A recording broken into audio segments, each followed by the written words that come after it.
पण अशा पद्धतीचे अनेक अकाउंट आम्ही काढलेले आहेत, सायबरकडूनच आलेले आहेत आणि त्याचे लोकेशन वगैरे सगळे डिटेक्ट झालेले आहेत, ते कारवाई होतीये, सगळी प्रोसेस सुरू आहे. पण सर्वाधिक मी गेल्या काही दिवसापूर्वी बोलले होते, आताही परत मी रिपीट करते, तुतारी गटाच्या रोहित पवारांनी ज्या पद्धतीने हे सायबरच्या लोकांचं म्हणजे एक अशा पद्धतीने ट्रोल आर्मी उभारलेली आहे आणि सर्वाधिक कमेंट अश्लील आणि अश्लाघ्य कमेंट करणाऱ्यांमध्ये संख्या त्यांची आहे.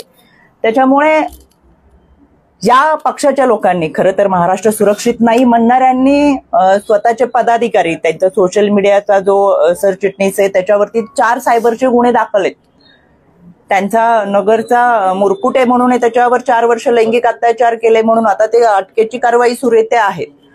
स्वतः बरोबर फिरत असताना काही लोक ते घेऊन फिरतात, त्यांच्या बरोबर अनेक सायबरचे गुन्हे दाखल आहेत. अशी लोक यांच्या पक्षामध्ये आहेत आणि याच्यामुळे खऱ्या अर्थानं यांनी यांच्याच लोकांवरती जर कारवाई केली, त्यांना समज दिली, त्यांना पदावरून निलंबित केलं आणि खऱ्या अर्थानं कायद्याच्या चौकटीतून यांच्यावरतीच गुन्हे नोंदवले गेले तर निम्मा महाराष्ट्र सुरक्षित होईल. म्हणून असे काही पक्ष आहेत, त्याच्यामध्ये प्राधान्यक्रमाने तुतारी गट आहे, जे अतिशय पेज ट्रोल आर्मी म्हणजे पेमेंटवरती चालणारी लोक त्यांचे आहेत आणि त्यांच्याच एका माणसाने सगळी माहिती माझ्यापर्यंत दिली. अश्लील आणि अश्लाघ्य भाषेमध्ये कमेंट करा अशा सूचना त्यांच्याकडून संबंधितांना आहेत. त्याच्यामुळे याला देखील थोड्या कालावधीमध्ये लगाम बसेलच.